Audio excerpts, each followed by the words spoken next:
Hi, everyone. Welcome to CMNCP22, the annual conference of the Canadian Municipal Network on Crime Prevention. My name is Oishi and I work for CMNCP. Before I begin, I just want to acknowledge that I'm joining you from Hamilton, which is situated on the traditional territories of the Erie, Neutral, Huron-Wendat, Haudenosaunee, and Mississaugas people. Thank you all for joining us for this year's conference. It's my pleasure to welcome you to our session, What Comes Next? Implementation of community safety and well-being plans to address social challenges. So this session will be moderated by Jan Fox and Lisa Kardosh, and will include presentations by Kelly Husack, Colleen Cornock, and Dave Critchley. I'll just start by saying that Dave unfortunately wasn't able to join us today due to a last-minute scheduling conflict, but we do have his video pre-recorded, so we'll be able to share his session that way. Of course, that means he won't be able to participate in the Q&A session, but he did leave his contact information if anyone wants to reach out. And I mean, your current presenters have a wealth of information to share as well. So, feel free to ask any questions that you have. That being said, we won't read the full bios of our moderators and panelists. We encourage you to look at our website where we have the full bios of our presenters, just so we have enough time for all of the presentations and for Q&A. And yeah, just so we're able to move along.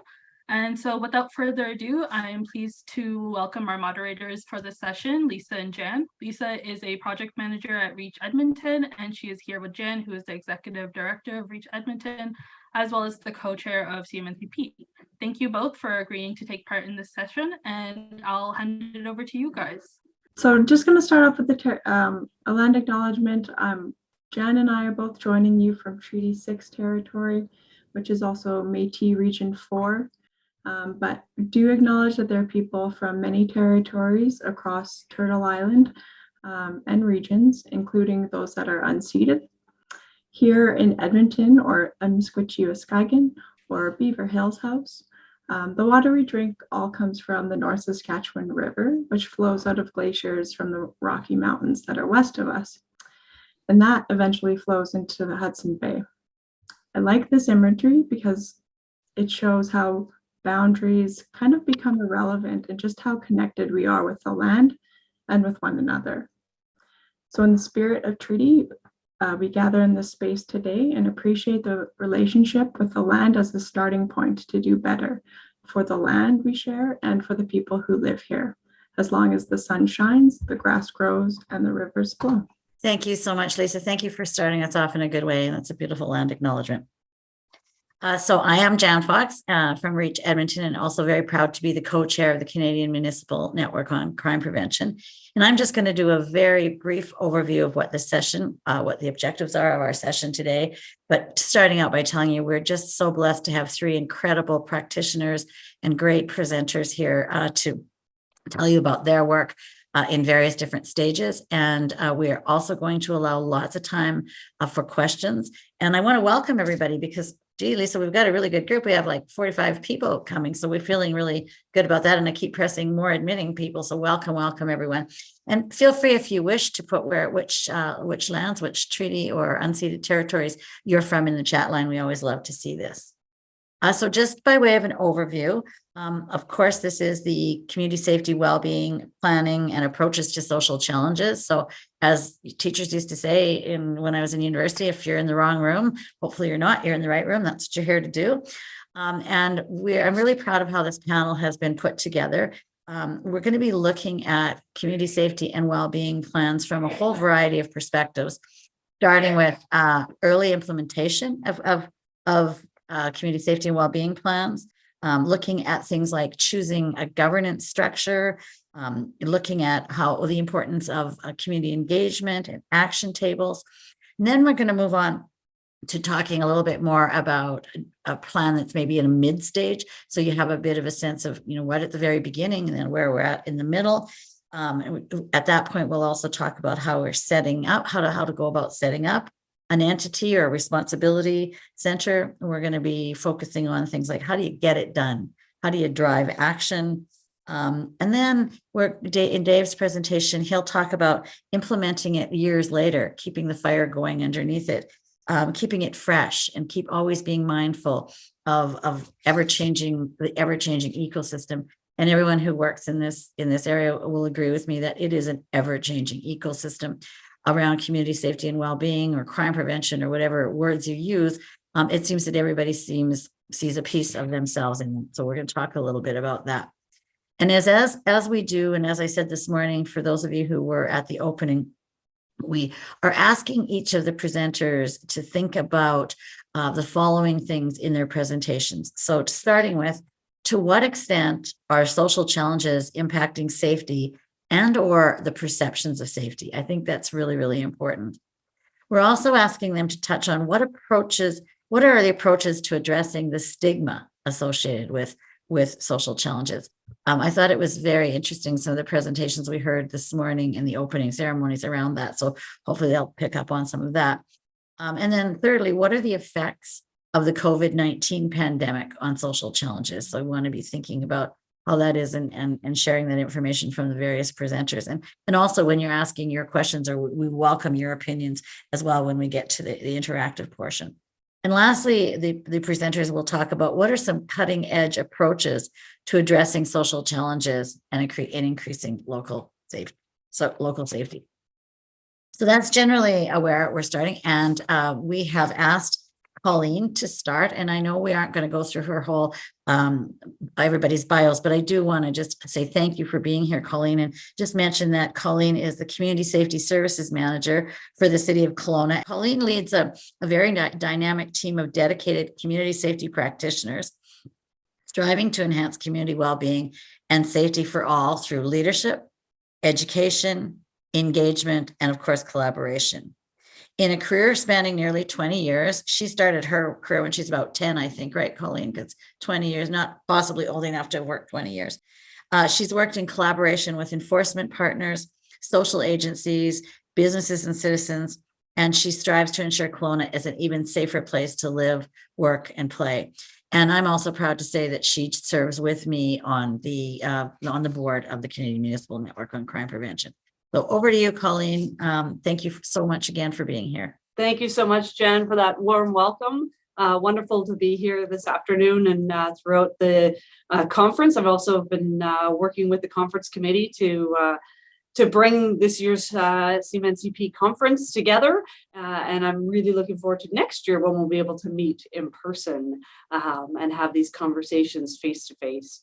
So as Jen mentioned, I'm coming to you from Kelowna, British Columbia, our traditional ancestral and unceded territory of the Okanagan Syilx people.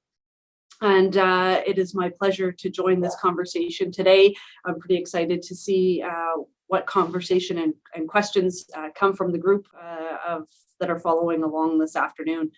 As Jan mentioned, I lead the Community Safety Services branch for the City of Kelowna, and my branch's responsibility is balancing the need to be highly responsive to community safety and social disorders that are impacting our community right now. So that highly responsive right now activities, with also looking towards mid to upstream approaches in creating a community where all residents are safe and feel safe. And that's that area of community safety well-being planning that we've introduced to our mandate. For those that might not be familiar with the beautiful city of Kelowna, we are located in the Okanagan Valley of British Columbia. And in the past 20 years, Kelowna's population has grown incredibly. So we're approximately 40,000 people growing each year, in the last 20 years. And now we're at about 145,000 residents as of 2021. We're one of the fastest growing regions in the country. And like many Canadian municipalities, we're experiencing a vast array of issues, from the housing crisis to systemic mental health and addictions. So you couple that with our transition to a larger population base, it's simply amplified the issues that are impacting our residents, our businesses, and our visitors that are coming to this community. In the fall of 2020, Kelowna joined the growing group of municipalities across Canada addressing community safety in a different way. by bringing together government and non-government leaders and the broader community to establish a well-being plan for our municipality, to address local conditions, to improve community and sense of safety. So not just the actual reported crime, but the issues that were impacting folks and their feelings of safety within our municipality. The development of our plan took approximately 18 months and was publicly endorsed just this past April by our City Council. And then that triggered a transition from development to implementation stage. We have a 5-year plan, and that 5-year plan is setting a course for ensuring that individuals, vulnerable individuals, families, and communities are identified earlier and receive timelier, targeted, and more appropriate supports before costly intervention and crisis intervention is required. From the outset, we knew that our plan was going to be dependent on engaging partners from across the systems, and more importantly, to gain commitment for them to shift how we work together. So not just putting it in writing, another plan on the shelf where it's just going to gain dust. We really wanted to put these words into action. We chose for our governance structure for the development of the plan to be decision makers from across government ministries and local organizations that have the ability to affect change around crime and vulnerability. So you'll see that we've, from the slide in front of you, the City of Kelowna was a leading plan developer, but we weren't the owners of this plan. And this was very, very specific in the development of this.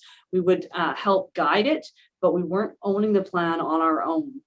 We had the First Nations Health Authority for the province, our local school district, the RCMP, Ministry of Children and Family, and Ministry of Social Development, Poverty Reduction, as well as our health authority for the region, coming together to share knowledge, data, expertise, and a vision. Of course, it's equally as important to have those decision makers at the table to be joined by community voices, something that was quite challenging amid COVID when we were trying to get this off the ground and running. So we had in British Columbia, not only COVID was impacting our engagement strategy, it was also the year of incredible forest fires for our province, which really hampered our ability to engage community, as well as the uncovering of mass graves in our local municipality of Kamloops, which really made it difficult for us to engage folks in a meaningful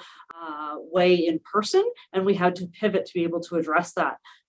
So we still were able to engage over 775 community members, multiple organizations, 30 organizations in the not-for-profit sector, as well as the neighborhood associations and business community, and 100 participants from those organizations coming together with our steering committee to help develop and guide the plan as we see it today. Through that process of research, as well as hearing from our community, our plan took shape. And we landed on 5 priorities, 15 recommendations, and 30 actions. Our 5 priorities were crime prevention, intervention, and sense of safety, domestic violence and intimate partner violence, housing and homelessness, problematic substance use and mental health, and racism and discrimination. So our governance model, as I mentioned, for the development of the plan was a systems-based approach.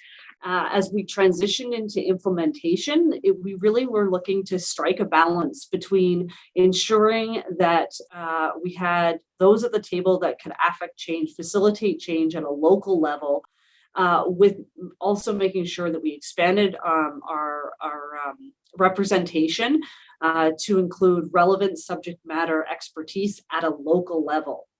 So we know that there's diverse voices are important for implementation. We also had to be somewhat cautious as we approached that, because we also recognized that we didn't want to see a governance structure that would collapse under the weight of itself if we had 20, 30 representatives at a table. And how could we include voices at various levels to be able to bring our plan from development to implementation? We established a governance structure for moving forward that was a government community partnership model with multiple layers that were committed to guiding and monitoring how our plan is put into action. So the first level there you've got is our stewardship team. This was our original group of systems leaders that I mentioned at the start, with a slightly broadened scope of voices to include select representatives from not-for-profit and other strategic stakeholders. So we reconstituted this group and moved forward to add additional partners. For example, BC Housing, one of our education, post-secondary education groups have come on board as well, and a local representatives from our local Indigenous community, rather than just the First Nations Health Authority at the provincial level. At the next level, we have our action teams, and this is where we take our groups, will enact the 30 actions. So these teams are responsible for moving forward the 30 actions, and it's here that we have the opportunity and the mandate to really broaden our membership to include community-based representatives. For example, neighborhood associations, business community associations, as well as individuals that may have past experience or relevant current experience, lived and living experience to be involved in moving this forward. Finally, of our governance structure is the Secretariat. This is our backbone, our administratively providing support. So our Secretariat is my team providing the support to implement quality assurance measures such as project charters, ensuring consistency in reporting, in monitoring progress, documentations, reporting out publicly for that accountability piece across the plan. You'll see in front of us that this is how our model came to be from the stewardship team and the Secretariat. And what you're seeing before you is our next step, which was really of the 30 actions, how are we going to advance the first ones? So the stewardship team worked through a process of reviewing all 30 actions to determine those that were of high priority and high alignment with their organization's mandates and resources. And we landed on 7 actions that would be the focus for the next 6 months to a year. And I'm going to take you through very quickly the high level of one of those action teams that have now been mobilized. So action team 1.2. Action 1.2 has been tasked with exploring the creation of an alternative community-based responses to police calls involving people in crisis. Here's a closer look of what's taking place right now in our municipality as it relates to moving this action team forward. So what do we know so far? We know that increasingly as it relates to this area, that police resources are being tasked as first responders 24/7 to folks in crisis. We're seeing an incredible percentage of police calls for service to non-criminal, including injured persons, overdose, and mental health related calls. Police are the most expensive, least appropriate responders for folks that are experiencing health-related crisis. And so Action 1.2 is really driving to find alternative approaches to this issue. Coming together, Action 1.2 team has now met, they've been constituted, and they are comprised of organizations, including our own City of Kelowna Community Safety Department, Canadian Mental Health Association, our business improvement area, who have a current group of responders, frontline service providers that provide everything from safe walks in our community to cleanup efforts, to our first point of contact with folks living in our community and working in the downtown core. Interior Health, John Howard Society, Kelowna Community Resources, which operates our one of our crisis lines, the RCMP, and Bridge and Family Services. This group's currently scoping out their project, gathering all relevant local data, as well as reviewing response models from other areas of the country and internationally. And this information will assist this team in defining their problem moving forward for responses. Action teams throughout the safety plan are tasked with working collaboratively to advance their action. They have a mandate to follow a project management practices, to work with our secretariat to establish performance measurements and reporting out and evaluate their effectiveness. And as I say, we've got 7 right now. This one is by far the one that's moving forward the fastest. And this actually only started in this past September. So pretty happy with how engaged they are thus far and look forward to moving forward on all of our 7 actions in the coming weeks. With that, I'll turn it over to our next presenter. Oh, just before you do that, thank you, Colleen. That was extraordinary. I was madly taking notes, and I just want to point out a couple of things that I want us to think about when we come to the discussion phase 2, and how you really emphasize the importance of balance between responsivity and or enforcement, I guess we sometimes say, and the need to think about upstream and root causes. So thank you for really pointing that important balance out. And then I love that you talked about the importance of the shared ownership and vision. And I just love that, because what I think is so important is that you have to think about that right at the beginning of the engagement process, so that we co-develop and build something, not so that we create it and impose it upon a community. So that was hugely important. Also, I really was struck by the extent of your multidisciplinary tables. You have a lot of people engaged in that. And then thank you for also mentioning that sometimes some really significant unexpected things can influence where you go forward with it. The fires, the graves, COVID, all of those things. And still you were able to pull off this incredible plan. And I also just want to compliment you guys on how much thought was put into that governance structure. That is really detailed and incredible. And I know it's always about a balance between wanting to be as inclusive as possible, but I think you said not having it fall under the weight of it too, which is something we've struggled with. Absolutely love the action teams. And I'm going to be stealing that as an idea to help support our 24/7 crisis diversion. So that's thanks for highlighting those really important pieces. So over to you, Lisa, for the next presenter. Thank you, Colleen, and thank you, Jen. Next up, we have Kelly Husack, who is with the City of Regina and works as a policy analyst. Her prior experience spans from being the executive director of Search, which is an inner city community health clinic in Regina's North Central neighborhood, to obtaining a master's in public policy at the University of Toronto, to doing qualitative HIV research. She's also a youth employment business mentor and a community organizer. I think all this experience has made her well positioned to be involved in Regina's community safety and well-being plan. So excited to hear what that's all about. Take it away, Kelly. Thanks so much for the wonderful introduction, Lisa. Like Lisa said, I'm a policy analyst with the City of Regina in our newly formed Community Wellbeing Department. Depending where the conversation goes, we might be chatting a little bit about that later on. But I've been fortunate to be a part of the development of Regina's first community safety wellbeing plan, really since its approach was determined back in 2020. And I always enjoy the opportunity to be able to share some of the processes that we've undertook, our learnings that we've had throughout, and just share about the ongoing work that we engage in. So really happy to be here.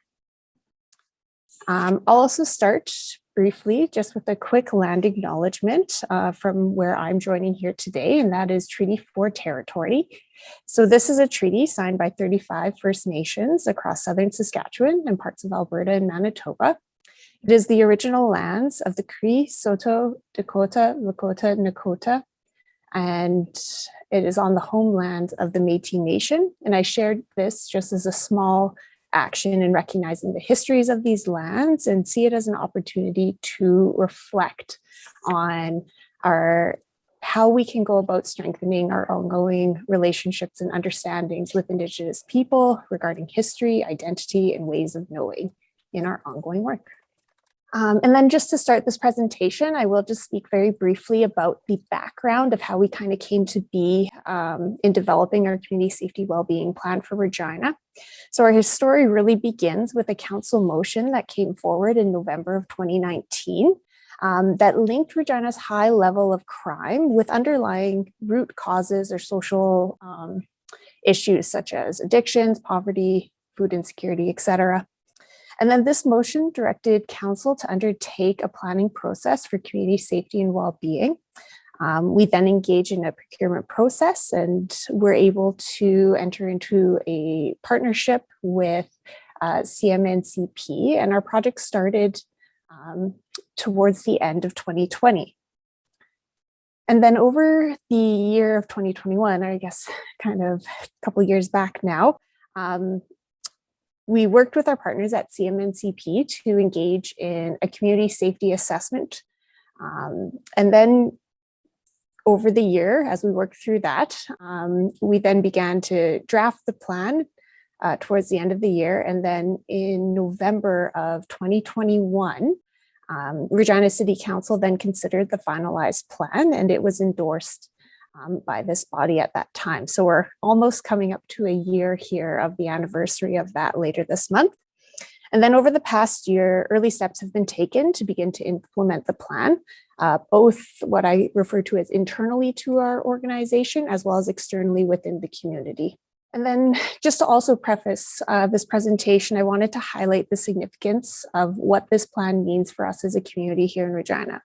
So the establishment of it really set forth a new direction for how we work to advance issues related to community safety and well-being. The framework presented in the plan helped us to build on our past successes, but also supported us in reorientating our thinking to making multi-sectoral collaboration sort of the default approach for our community. And so, if you will, a new way of working for the new priorities that were set forth within our plan. And then this approach further recognized the city as a sectoral player in safety and well-being, with its unique role when it came to advancing the plan. During the process of developing the plan, we tended to act as a convener in bringing sectors together around this kind of new topic for our community. But now, as we move forward in actioning the plan, administration here at the city has identified many items that the city can take on. But our work in the community has shifted a little bit related to safety and well-being. And so we still remain to be a champion of it, but yes, it has evolved slightly as we go forward. And this is largely due to the fact that in the presenting of the community safety and well-being plan to City Council, an external governance structure was approved in order to carry forward the plan through implementation. So this community governance structure located on the slide here really is meant to be that advancing force or driver in implementation as we go. And so there are three distinct components to it that I'll highlight. The first of which on the left-hand side of your screen is the Mayor's Community Safety and Leadership Committee. So this is a re-envisioned human services partnership committee. It's intended to be a multi-sectoral, high-level executive table that can advise and provide influence within the overall community and the city in order to elevate the safety and well-being plan and its objectives. And so it's expected that leaders, through their positions and through their membership at this table, will be able to kind of reach back into their organizations and ensure alignment with their own policies and programming and funding with the overall community safety and well-being plan. And so it's seen that this table will be critical in orientating the sectors around community safety and well-being and towards that collective impact model for our community. Secondly, here you'll see the municipal corporation in the center of your screen. And this is intended to be an independent arm's length organization. It'll be the home of community safety and well-being. So it'll be a nonprofit organization that is solely owned by the City of Regina. It'll have its own board of directors and staff that will support coordination for the plan and being kind of that new convener for safety and well-being in our community. And of course, will be important in implementing the overall plan as we go forward. The last here is the community action tables. So these are multiple working tables, each reflecting a priority of the safety and well-being plan. For us here in Regina, that is domestic violence and intimate partner violence, food insecurity, substance use, racism and discrimination, safety, and the overall service system. So these 6 priorities will each have their own community action table, at least initially, and they will work to deliver on the actions and recommendations presented in the plan. And then together, all 3 of these components will work to provide 1, the oversight, 2, the backbone structure, and 3, create paths for implementation for us as a community to be able to successfully deliver on the plan overall. So when we presented the plan to City Council, administration also prepared and included what we called a short-term action plan to be able to kind of direct our work over the next 1 to 2 years internally here at the City of Regina. And this involved looking at each of the recommendations and actions that were proposed in our implementation plan put forward in the overall safety and well-being plan. And we really took, a keen look at each of them to identify where we could take on work in advancing the plan within our own work, as we were also looking to set up kind of this external structure. And so with this, we also identified those next steps with respect to setting it up. So recently, we've been highly engaged in establishing the municipal corporation that was mentioned on the previous slide by providing support to the organization as it becomes incorporated and gets established prior to, for example, having hired staff. And then some of the actions you'll notice naturally involve the city to a greater extent. And here you'll see, for example, that the city has a smaller role in driving action on substance use. Not that we don't have any, but it just happens to be more a smaller role just due to our delegated mandate and whatnot. But when it does come to the service system, for example, we have a position in the community that tends to lend itself to being able to kind of drive more of this work. So you'll see additional items outlined in this short-term action plan in this priority area. And then similarly here, you'll see our food insecurity and domestic violence and intimate partner violence priorities, both seeing the city with not as clear of a role or ability to action progress on these priorities on our own. And so we just have less of them involved in our short-term action plan. But safety is a really interesting category to work within, as this action spans many of the other priorities and actually has quite a few listed, but they just tend to overlap with some of the previous mentioned priorities, particularly, for example, the service system. So it still has some of those unique aspects and actions tied to it. And it's been really interesting going forward how we've been engaging in this topic kind of as a community partner, but also kind of having that bird's eye view of the community to some degree.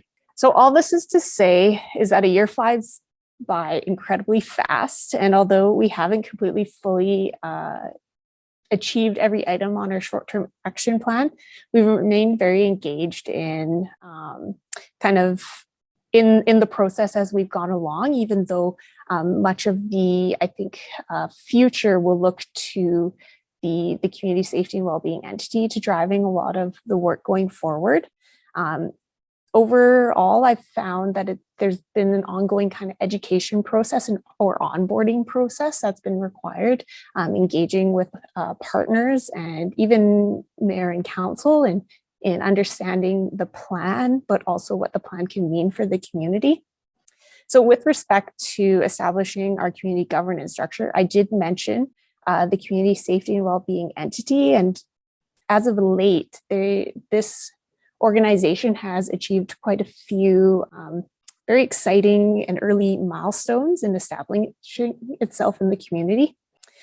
Recently, I think it was the end of August, early September, it became incorporated and actually has a name. So it's going to be known as Community and Social Impact Regina. And they, as a board of directors, have begun conducting business as a board and have engaged in hiring an executive director. So the posting is actually live currently. So that once that first staff person can become in play, we're really excited to see how this organization kind of continues to come through. In addition, through the mayor's office, a number of summits have also been hosted around each of the various priority areas in the plan, as well as a kind of additional related one being homelessness. And these have acted as a way to continue to build momentum around the plan and engage the very wide community sector who work in these areas, but it's not clear necessarily at this point how they'll be involved going forward. And then the community action tables are slowly becoming or are starting to come online and follow each of the different mayors' summits. And so they're starting to develop their terms of reference and are actually using these summits as a way to go back into the community and continue to kind of check in or test the work that they're going to be driving with a larger group overall. And then the one item I don't have listed here, you might note, is the Mayor's Leadership Committee. We've made the very conscious decision here in Regina to start with developing those community action tables and the safety and wellbeing entity in order to ensure that the work remains very much driven by community and not lose out on the momentum that was created in the establishment of the plan. So it is intended it will get set up here shortly, but we figured it very much could get stood up following the more, I guess, intensive work of keeping the community engaged throughout. And then internally here at the city, we've also been able to move a number of items forward that support kind of that short-term action plan within our organization. And this has included the development of a community well-being policy. So this is a dual purpose policy that sets forward a statement of commitment to safety and well-being by council and includes an assessment method for community impact and has an associated toolkit that was developed with it.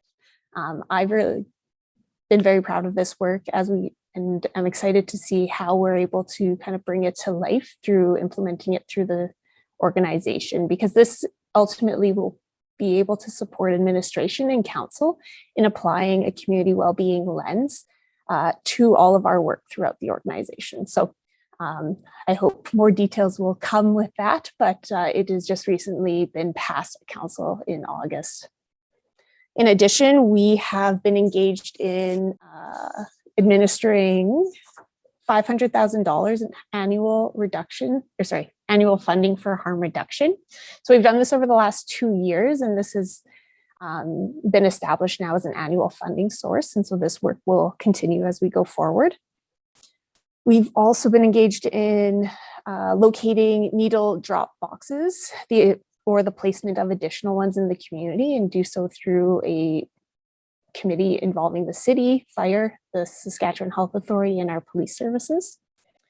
And then through my position, I've been co-chairing our youth working group more recently and continue to be engaged through that. And then over the last year, we've also engaged in a social navigation analysis, and this provided some evaluation research and information to inform new programs as they come along, as we go through and implement our safety and wellbeing plan and look at kind of that safety priority more specifically, and look to establish, for example, a 24-hour non-emergent crisis intervention service. And that brings me to the end of my, I guess, formal presentation here. So I can toss it back to our wonderful moderators. And thanks so much. I look forward to the discussion later on. David's really sorry that he couldn't be here today, but as all of us on this call know, he had to go make a presentation to council. And when that happens, there's just no getting out of that. So clearly he is where he needs to be. But just for you to understand, Dave is the General Manager of Community Safety for the City of Burnaby. He was appointed to this role in September of 2016. And in this role, he provides oversight to the Burnaby RCMP, Burnaby Fire Department, risk management and emergency planning, and property use and parking enforcement. Prior to this role, Dave had an extensive career in the RCMP, with his last position being a chief superintendent and the officer in charge of the Burnaby RCMP, the second largest RCMP detachment in Canada. Good afternoon, everyone. As mentioned, my name is Dave Critchley, and I am the General Manager for Community Safety for the City of Burnaby. And I'm very pleased and honored to be with you here today. My apologies for not being able to be there in person, but unfortunately I had a scheduling conflict that surfaced. Before I go any further, I do want to acknowledge that I am on the unceded traditional territories of the Hunkaminam and Squamish speaking people. And for that, I'd like to extend my gratitude. Thank you very much for this time. And what I'll do is I'm going to share my screen. And I have a few short slides here put together just to give you some background information on our community safety plan and the challenges that we've had and my thoughts about how perhaps you can learn from our experience and as we continue on our journey. The safety plan for us was implemented in the summer of 2020. This is Burnaby's first ever community safety plan. We try and put the well-being component in it as well. For purposes of clarity, what we've done is we've left it as a community safety plan in our communications. But as I say, we do add the well-being part in the discussion component. And as I'm sure you've heard, the CSP is to enhance safety in our community. And it's an action-oriented plan with initiatives and actions that are lifetime, evergreening document that we can adapt and amend as we face new challenges that might come up. And it's a living document with that in mind. So as far as an update, it was adopted and accepted by council, as I said, in the spring 2020. And we can't have a discussion, of course, anymore without mentioning the pandemic that did provide us with some challenges. Just together, we had to put a report to our public safety committee. Here in Burnaby, we have the RCMP as our police service, and that means police board, but we do have a committee that's chaired by a member of council. Members of council on the committee, myself, the police chief, the fire chief, and some community representatives. So we presented our update to our public safety conduit at the council, and that in turn went to council, and it was well received. We had some good progress, and we had added some additional initiatives. In spring of 2022, we did our annual progress report to once again to public safety and up to council, and we changed the reporting cycle a little bit, and I'll comment on that in future slides here. And then we identified some net new initiatives for 2022. The one thing that has worked well for us is our enablers, and of course, mayor and council. Knowing that this is very important to mayor and council, and we recently just had an election, a municipal election. We have 3 new councillors. Our mayor won by acclamation, which was a very strong vote of confidence, so to speak, from the community, although voter turnout was low, as is common with municipal elections.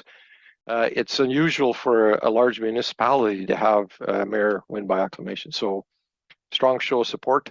And then the majority of our council stayed the same, and all of which are very supportive of the community safety plan. Our chief administrative officer, of course, is behind it 100% and helps us to get to where we need to go and have the traction that we need to be successful.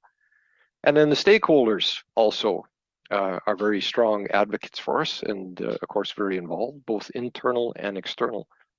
And we are fortunate in Burnaby that we do have our own corporate communications department, which is very active and assists us quite a bit with this plan and getting the message out and keeping it live. The challenges, I touched on the pandemic, our competing priorities. Every municipality, regardless of size, of course, has tremendous challenges before it and come at times unexpected. Resources, staff, and budget.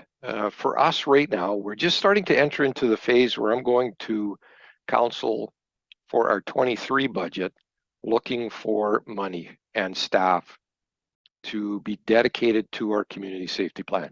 To this point, essentially, we've done it, when I say off the side of our desk, we've really focused and prioritized the work that we're currently doing so that it fits appropriately within our community safety plan.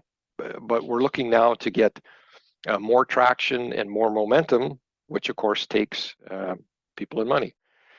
Engagement by police. This is always a challenging one, and as you may have heard with my bio, I do come from a background of policing, and traditionally crime prevention, crime reduction has really been in the hands of the police, certainly in our area, in the sense that we have municipal employees who are stationed at the detachment and under the direction of the RCMP. And the RCMP really leads the charge on crime prevention, and we're looking to make some changes with that. A bit of a significant shift in mindset is part of the evolution of policing, that it's an enterprise responsibility, not just a police responsibility. And this, of course, is a shift, and there is some hesitance on behalf of our local detachment, just trying to understand what that means and looking for, as I say, a whole of enterprise approach and response, and not just police. We look for our police officers, of course, who are highly trained, highly equipped to do those activities that require that level of training and equipment. Whereas with crime reduction, essentially, I mean, these are folks typically in a neighborhood, a community, who are looking to the city to help support those efforts. And that could be done at City Hall. It doesn't have to be done within a highly secure police environment. So that's what we're moving along with slowly to make sure that we have engagement and cooperation. And I don't want to beleaguer it too much. It change of mindset once again, and that shift of responsibility and engagement once again to all the departments at the city: Parks and Rec, Library, Bylaw Services, Parking Enforcement. I mean, all the activities that we do contribute to enhancing our community's safety, so it doesn't need to be held by the police. And then, of course, engagement by staff, side of desk. As we all know, very rare to, I'm sure nobody would admit to it anyways, but very rare to have municipal employees looking for extra work to do because they have nothing but free time. And trying to fit it in, and certainly the past couple of years, as we know, has been a unique period of time for the whole world, and certainly in our country. And coming out of that, now looking to increase that social cohesion, engagement, and trying to get back to some sense of normality, and freeing up time for staff to engage in this more in a fulsome manner. So for me, really what I'm going to try and focus on for the remaining time I have is to talk about what I would do differently. Is for me, as I mentioned right at the beginning, what I didn't think of was attaching the reporting cycle of the plan to our budget cycle. That's absolutely key. Even if you're not asking for any money or resources on the front end, if you're successful and you get traction and momentum and you can do tremendous things, at times those things take money and staff. And we adjusted the reporting cycle so that it came into the budget cycle. So that now for me, when I do our annual update for 2022, I also have the advantage at the same time as I'm preparing my annual update, I'm also preparing my budget ask for 23. Very important And as with all things in budgets, as you know, when you ask for money, they're going to say why. And if you have it tied to a foundational document, an initiative, and a plan, an overall plan that's supported by mayor and council, it makes for a much easier discussion when you're asking for additional resources. The next piece is consistent department champions. For us, just given the nature of the job market, the commuting challenges, the cost of housing challenges that large centers have, we've had quite a few transitions through departments, and we've lost traction. When someone new starts, trying to get them up to speed and make sure that they're engaged has been a challenge. And then keeping the plan active in the community. Without harping about the pandemic too much, is the need to make sure that we have our community partners, those select folks from key institutions such as our academic institutions, our faith-based institutions, our merchants associations, our secondary schools, so on and so forth. The idea that our key partners, they're with us on the journey. So we're not just sharing information with them, they're part of the plan, and they're part of our regular meetings. The next would be the neighborhood level initiatives and I understand, again, of course, this would be difficult during the pandemic, but the idea of making it real and tangible to the average person in a community. So when they look at our plan, they might look at it and say, those are pretty lofty initiatives, and how does that impact me directly? I'm working now on 23 to have that neighborhood level initiative for the social inclusion, the connecting, and where they see themselves actively involved, and once again, being partners with us from their own community. And then align the org structure and change the org structure. So that goes back to within the city. Even in my role here as the GM of community safety, it's a relatively new position. It was created 5 years ago. And in an effort to bring all the enforcement, the police, fire, bylaw services, risk, emergency management, parking enforcement, et cetera, under one department. And then now, as part of that evolution and journey, is changing the structure, thinking about crime prevention, reduction, or community safety plan and reporting, so that back to the whole of enterprise plan and engagement under a single department of community safety, and having the ability to direct staff and prioritize the work that I'm looking for staff to do. That's what I would have done differently on the front end, as opposed to the plan being active for a couple of years and then trying to do it retroactively. I don't know if I would have had success on that if I tried to do it at the beginning, but perhaps worthy of consideration. I certainly have more leverage on making changes now based on what success we've enjoyed so far. Now, I know I went through that material very quick, and once again, I apologize. And what I would say is this is, I think at times, and I look in the mirror when I say this, I think we're too hard on ourselves, looking for big changes and big things right off the bat. And, as an organization and with our structure and our people, the change management about how we're going to approach increasing safety and well-being in our communities. In that sense, obviously, very important, the sense of safety. As you may know, we tragically had a horrific event, and one of our RCMP members was murdered by an individual experiencing homelessness when the RCMP member was accompanied by a member of our Parks and Rec team. So the sense of safety right now, of course, is front and center in our community. And it was such a rare and isolated incident that we now have to, of course, keep in mind and try to calm everyone's thoughts, as the Padre put it on the memorial. And we're not turning our backs on our individuals in our community who need help and are experiencing challenges. So where I say not to be too hard on ourselves, this is great work that we all try and do, and I acknowledge all of you for looking to be engaged in that and be a part of it, enhancing community safety and in your communities and the well-being of your communities. This is noble work, and it takes effort, and it takes engagement, and it takes passion, and that constant level of effort, knowing that every single day you put your thoughts to it. And I applaud all of you, and I can tell you without hesitation, I have no regrets about the work that we've done in our community with our community safety plan, and I encourage all of you to engage in the same sort of work. And once again, for me, it's such a foundational document that once supported by mayor and council, it then provides you with that foundation to build upon and do some really good, incredible work. And with that, I will leave it. You see my email address there. If you have any questions at all, please do not hesitate to reach out. And once again, I do thank you for your time and the opportunity to share my thoughts on this. And I wish you all the best. Take care. Bye-bye. That was really incredible. It was maybe because we're so used to being in Zoom land, it was kind of like he was here with us, wasn't it? He did a really, really good job about that.